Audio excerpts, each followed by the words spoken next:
Assalamualaikum warahmatullahi wabarakatuh. Selamat pagi, salam sejahtera untuk kita semua.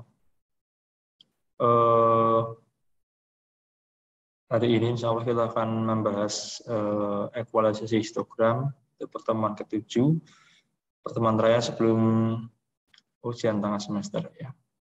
Jadi di minggu kemarin kita sudah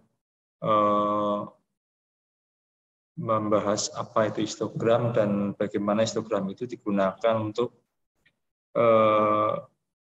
menggambarkan persebaran dari nilai-nilai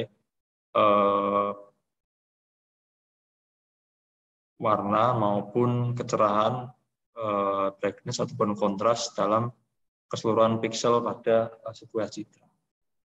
Nah, ternyata histogram sendiri ya, itu juga bisa kita gunakan untuk memperbaiki kualitas daripada citra tersebut, terutama dalam hal persebaran kecerahan, brightness maupun kontras.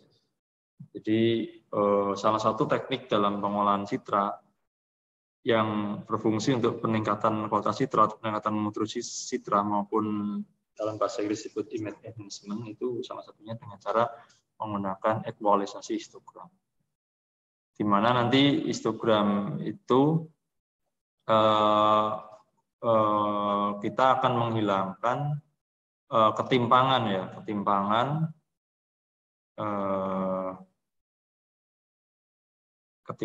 ya, dalam artian misalkan ada histogram seperti ini kurang lebih, kemudian kurvanya misalkan seperti ini ya.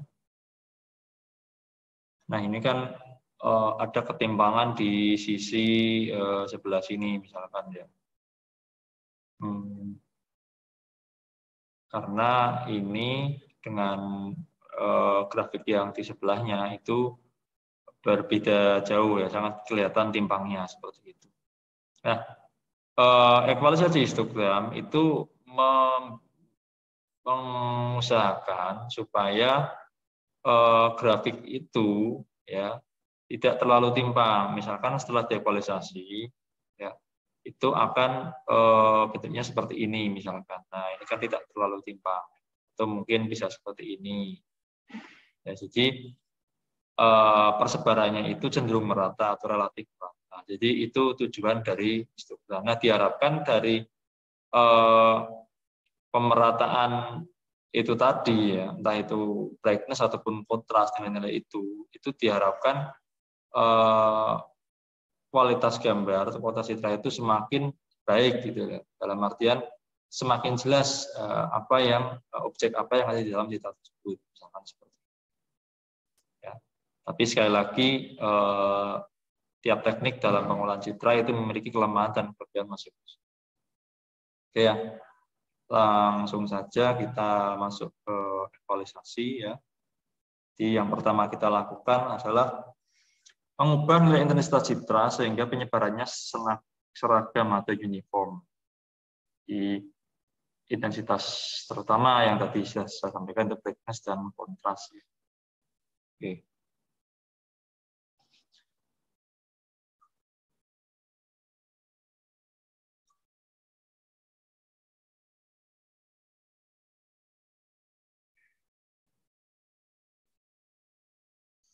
Dan tujuannya yaitu untuk memperoleh penyebaran histogram yang merata sehingga setiap derajat keabuan memiliki jumlah piksel yang relatif sama.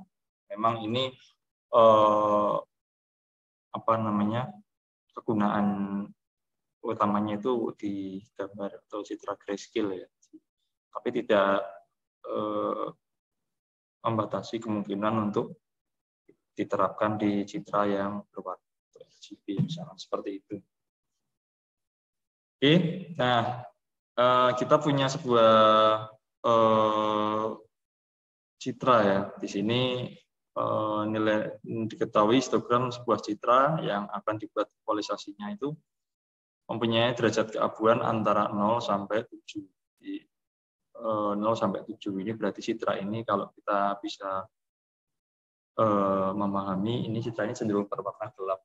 0 sampai 7 itu kan warna yang tidak cerah ya. Maksudnya bukan tidak cerah, maksudnya tidak terang, gelap. Karena kan citra keabuan sendiri itu memiliki nilai maksimal 128.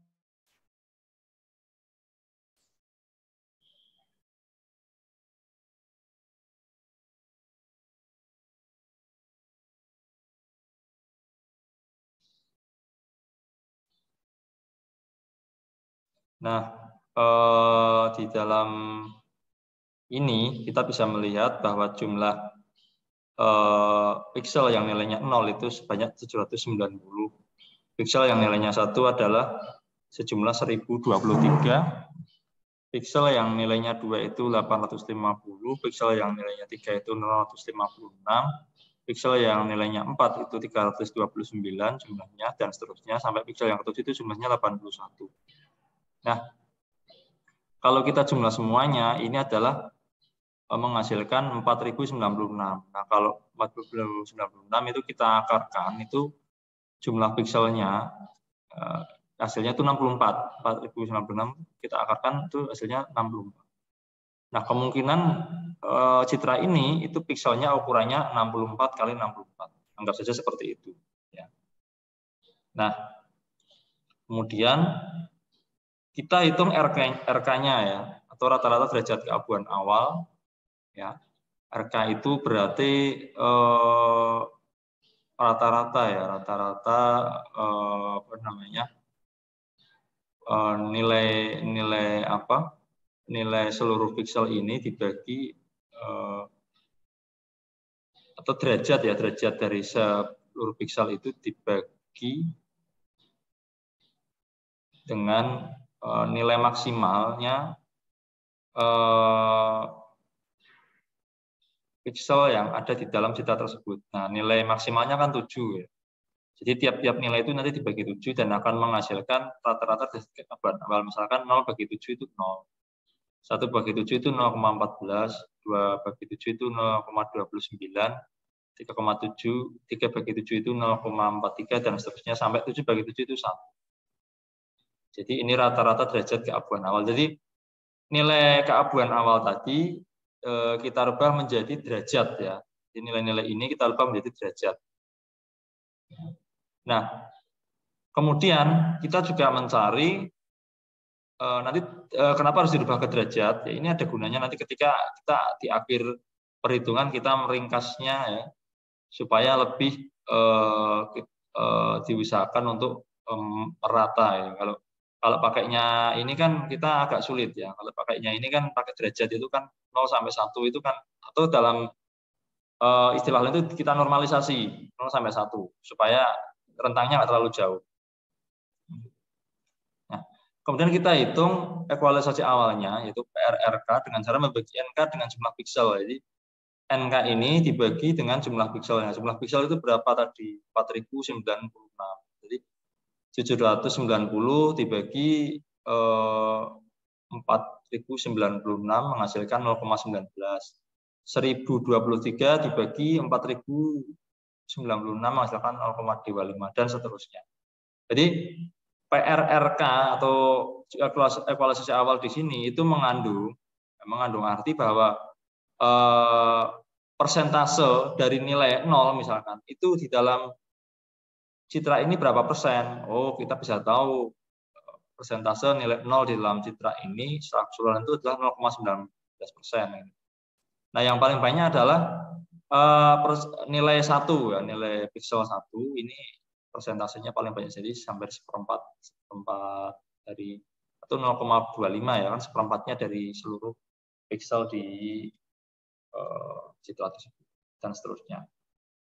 Nah, kemudian setelah semuanya dicari, dihitung, kita menggambarkan. Nah, kita gambarkan menggunakan diagram batang. Sebenarnya sama ya seperti yang tadi ya. Seperti itu pikselnya kan sama ya. Histogram itu hampir sama. Cuman kan histogram itu pikselnya banyak, ribuan bahkan jutaan. Jadi ininya rapat. Kalau ini kan hanya 64 kali 60. Nah, kita bisa lihat di sini ini hubungan antara RK atau derajat keabuannya dengan nilai ekualisasi awalnya. Kita bisa lihat di sini nilai 0 itu kan 0,19 ya. Di sini 0,19. Bisa dilihat di sini 0,19. Kemudian nilai 1 ya itu 0,25. Nah, kurvanya di sini 0,25 ya kan. Ini kan 1. Kemudian nilai 2 itu berapa tadi? 0,21 ya, 0,21. Kemudian nilai 3 itu berarti di sini ya. 3. Oh, di sini mungkin ya RK-nya ya 0,29 di sini ya. Maaf 0,29.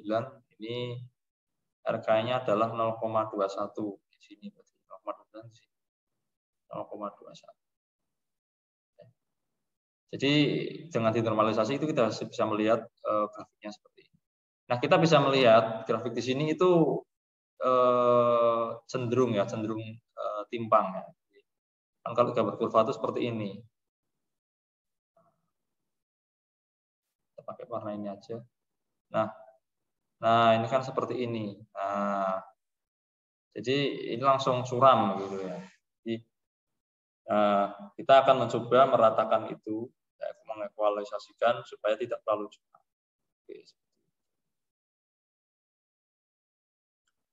Nah, berikutnya setelah digambar, kita cari frekuensi kumulatifnya. Jadi frekuensi kumulatif ini sebenarnya hasil normalisasi ya. Normalisasi dari rata-rata derajat keabuan tadi ya. Cuman sudah dinormalisasi sehingga menghasilkan frekuensi kumulatif. Jadi dikumulatifkan, dijumlah sampai nanti menghasilkan 1. Sampai menghasilkan 1. Ini 0,9. Jadi frekuensi kumulatif itu dihitung dengan cara menjumlahkan ini dengan bawahnya. Misalkan 0,19 ya, ini belum ada, jadi masih tetap 0,19. Nah, untuk SK-nya yang K1 itu dijumlahkan 0,19 tambah 0,25 sama dengan 0,44. Nah, untuk SK-nya yang nomor 2 itu juga sama. Jadi 0,44 ini ditambah 0,21 ya. Menghasilkan 0,65. Nah, untuk SK-nya 3 sama 0,5 ini dijumlahkan lagi 0,5 tambah 0,65 ditambah 0,16. Menjadi 0,81. 0,81 tambah lagi 0,08 jadi 0,89. 0,89 tambah lagi 0,06. Sama dengan 0,95. 0,95 tambah lagi 0,03. Sama dengan 0,98. 0,98 tambah lagi 0,02. Jumlahnya genap 1. Jadi ini mesti jumlahnya genap 1. Karena ini normalisasi di sini itu 1. Oke, setelah menghitung frekuensi kumulatifnya, kita gunakan frekuensi kumulatif tadi, ya SK tadi, untuk acuan, ya, untuk acuan membuat SKPS atau apa yang namanya SK yang baru atau nilai derajat keabuan yang baru untuk acuan. Di SK-nya di sini sekarang ya, ini untuk acuan. SK yang lama kan ini ya. Nah, dibandingkan dengan derajat keabuan awal tadi itu. Ya.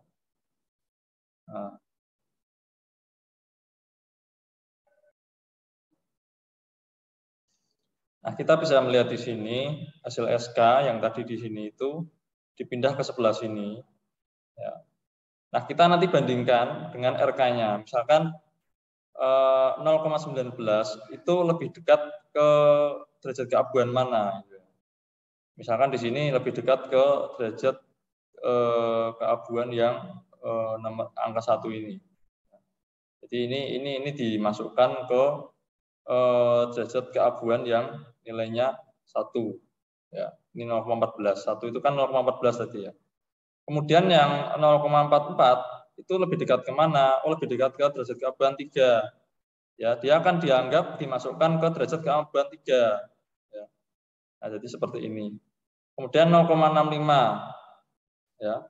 Dia lebih dekat kemana? Oh, dia lebih dekat ke 0,71 atau derajat keabuan 5. Dia akan dianggap sebagai derajat keabuan 5 gitu ya. Jadi yang derajat keabuan 2 ini akan dianggap sebagai derajat keabuan 5. Itu maksudnya ya. Kemudian untuk 0,81 itu ini ada 0,81, 0,89, 0,95, 0,81 dan 0,89. Jadi derajat keabuan 3 dan derajat keabuan 4 ini akan dianggap sebagai derajat keabuan 0,86 itu apa? 6. Berarti 3 dan 4 ini dianggap sebagai derajat keabuan 6. Nanti disamakan, berarti 3 dan 4 itu dianggap sama dengan 6. Nah, di sini kan kelihatan. Ya.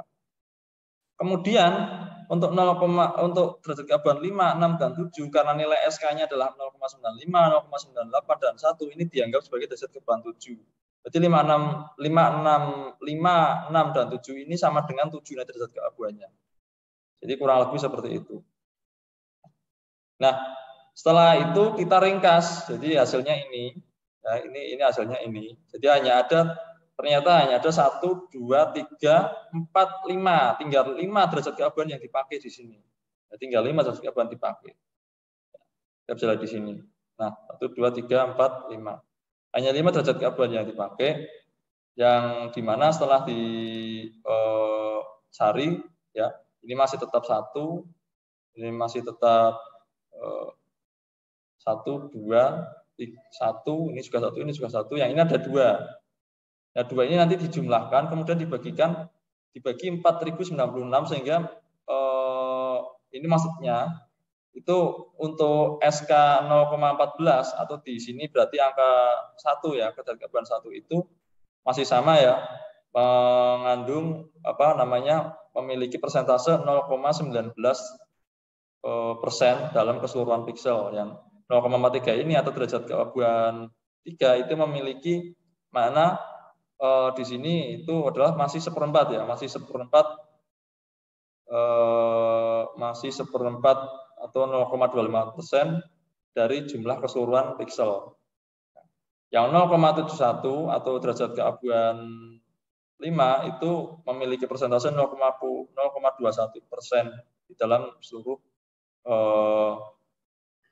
jumlah piksel yang ada di dalam citra tersebut. Nah, yang 0,86 atau derajat keabuan 6, ya, derajat keabuan 6 ini memiliki persentase karena ini ada 2 ya, ini ada 2, 0,86-nya ada 2 ya, karena ada 2, itu memiliki persentase dijumlah dulu nilainya ini, ya, nilai itu didapat dari ini ya, 656 tambah 656 tambah 329, jumlah kemudian dibagikan dengan ini 4096 menghasilkan 0,23% dari keseluruhan jumlah piksel pada sebuah citra tersebut. Nah, yang nilai 1 itu karena ada 3 di sini. 3. Nah, kita jumlahkan dulu ya, sesuai NK awal ya, atau jumlah piksel awal dari 255 tambah 122 tambah 81 itu hasilnya 448 terus dibagi ini nilai ini dan menghasilkan 0,11% dari keseluruhan piksel pada citra tersebut. Nah, setelah dihitung seperti ini, kita buatkan gambar histogram hasil ekualisasinya. Kita bisa melihat ini cenderung tidak timpang ya daripada yang tadi ya. Ini karena gambarnya seperti ini. Nah, ini kan cenderung tidak terlalu curam ya. Jadi dan kalau kita lihat ini akan ada kerenggang-renggangnya. Nanti kita bisa lihat pakai Python ya atau pakai aplikasi grafik yang menggambarkan. Jadi akhirnya hasilnya merata seperti ini. Oke.